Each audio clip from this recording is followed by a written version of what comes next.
নতুন ভোটারদের মাঝে দেখা মিলেছে গণভোট ও সংসদ নির্বাচনকে ঘিরে ব্যাপক উৎসাহ। খেলোয়াড়, সমাজকর্মী, পরিবেশকর্মী, ব্যবসায়ী, আইনজীবী, শিক্ষার্থী সহ সকল স্তরের মানুষ এখন অপেক্ষায় আসন্ন ত্রয়োদশ জাতীয় সংসদ নির্বাচন হবে সুষ্ঠু ও সুন্দর পরিবেশে, যেখানে সকলে অংশগ্রহণ করবে। গণভোট ও নির্বাচন নিয়ে বিভিন্ন শ্রেণী পেশার মানুষের ভাবনা তুলে ধরেছেন কাজী শারমিন ইসলাম মেথা। এইবারের প্রথম ভোটার ও তরুণ টেনিস খেলোয়াড় তরু, জিৎ ও তারিন। খেলার মাঠে, খেলার ফাঁকে ফাঁকে আলাপ আলোচনায় থাকেন গণভোট ও নির্বাচনকে ঘিরে।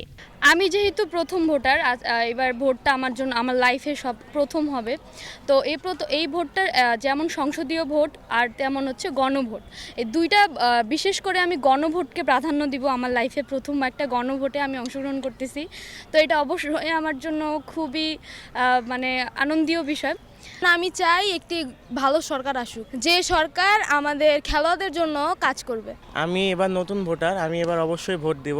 আমি এবার শুধুমাত্র গণভোট হবে জন্যই আমি এবার ভোট দিতে যাব, কারণ আমরা দেশের সংস্কার চাই। খেলোয়াড়দের সাথে কোচরাও জানালেন নির্বাচনের হাওয়া বইছে খেলার মাঠে।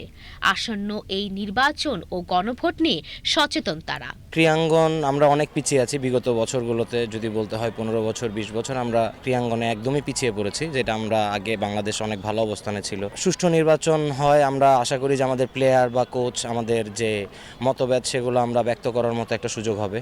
আশা করছি একটা সুষ্ঠু নির্বাচন আমরা পাবো। আমরা চাচ্ছি সুষ্ঠু এবং আনন্দঘন নির্বাচন হোক। টেনিস মাঠে গার্জিয়ান যারা আছে, অভিভাবক যারা আছে, সবাই এই নির্বাচন নিয়ে আলোচনা, চার টেবিলে চা খাচ্ছে আর আলোচনা করতেছে সবাই মিলে। শুধু খেলার মাঠে নয়, পরিবেশকর্মী, সমাজকর্মী, আইনজীবী, শিক্ষার্থীদের মাঝেও দেখা মিলেছে আসন্ন নির্বাচনকে ঘিরে এই ভোটের হাওয়া। অবশ্যই আমরা চাই যে ভোটের যে পরিবেশটা সেটা নিউট্রাল হোক, এবং মেয়েদের জন্য অবশ্যই আমি বলবো একটা নিরাপত্তা একটা জায়গা দরকার। বিকজ আমরা দেখি যে ভোট কেন্দ্রে যেটা হয় যে নিরাপত্তার একটা ব্যাপার থাকে। তো আমরা অবশ্যই চাইবো যে ভোট কেন্দ্রে এমন একটা পরিবেশ থাকুক যেখানে আমরা যে নিরাপদভাবে ভোট দিতে পারবো, এবং এমন কাউকে ভোট দিতে পারবো যে আগামী 5 বছর অবশ্যই আমাদের আশাগুলো পূরণ করতে পারবে। আসলে একজন তরুণ আইনজীবী হিসেবে আমার প্রত্যাশাটি হচ্ছে যে আমরা যেন আমাদের ভোটাধিকারটা দিতে পারি। আমরা দেখেছি বিগত সময়ে কিন্তু আমরা ভোট কেন্দ্রে না গিয়েও আমাদের ভোট সম্পূর্ণ হয়েছে। তো আমরা আশা করছি যে এইবার এই 24-এর আন্দোলনকে কেন্দ্র করে আমরা যে সফলতা পেয়েছি, যে স্বাধীনতা অর্জন করেছি, সেটা সাকসেসফুল হবে আমাদের এই নির্বাচনের মাধ্যমে। এবং নির্বাচনের পরে যেই সরকার আসবেন তিনি অবশ্যই এই জিনিসগুলো বিবেচনা নেবেন। প্রথম ভোটার হিসেবে আমার কিছু প্রত্যাশা থাকে।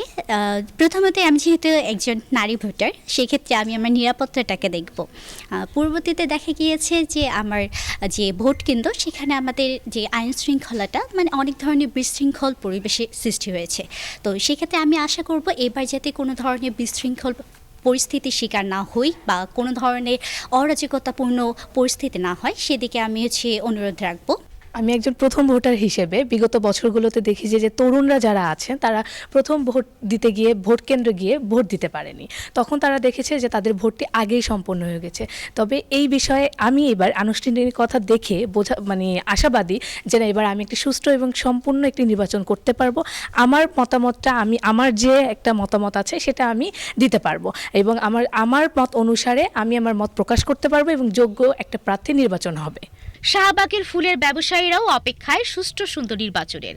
তাদের আকাঙ্ক্ষা একটি সুন্দর সরকার গঠন হোক, যাতে শাহবাগ কেন্দ্রিক আন্দোলন বন্ধ হোক। আমাদের এখানে শাহবাগে যা কিছু হবে টাকার শহরের ভিতরে সব এখানে আসে, যা হবে এখানে সবকিছু হয়। এই কারণে আমাদের রাস্তাঘাট অনেক কিছু বন্ধ থাকে, আজকে বন্ধ হতেছে, মাঝে অনেক বন্ধ গেছে, অনেক মানুষের চলাফেরা আসা যাওয়া কষ্ট হইতেছে, বিরাট কষ্ট হইতেছে। আমরা চাই এমন কিছু যেমন না হয়, এমন একটা সরকার আসক এখানে আজ যেমন কোনো জ্যাম জস্টন না হয়, যাতে নির্বিঘ্নে মানুষ ভোট দিতে পারে, ওইরকম পরিবেশে আমরা চাই। 17 বছর পর ভোট দিব, আশা সরকার চাই, ভালো সরকার চাই। খেলার মাঠেও এখন বইছে নির্বাচনের হাওয়া। আসন্ন ত্রয়োদশ জাতীয় সংসদ নির্বাচন ও গণভোট নিয়ে তরুণেরা ব্যাপক উৎসাহ। সকল স্তরের মানুষের চাওয়া একটি সুষ্ঠু সুন্দর নির্বাচন নির্দলীয় সরকারের অধীনে হোক। কাজী শারমিন ইসলাম মেথা, বিটিভি নিউজ, ঢাকা।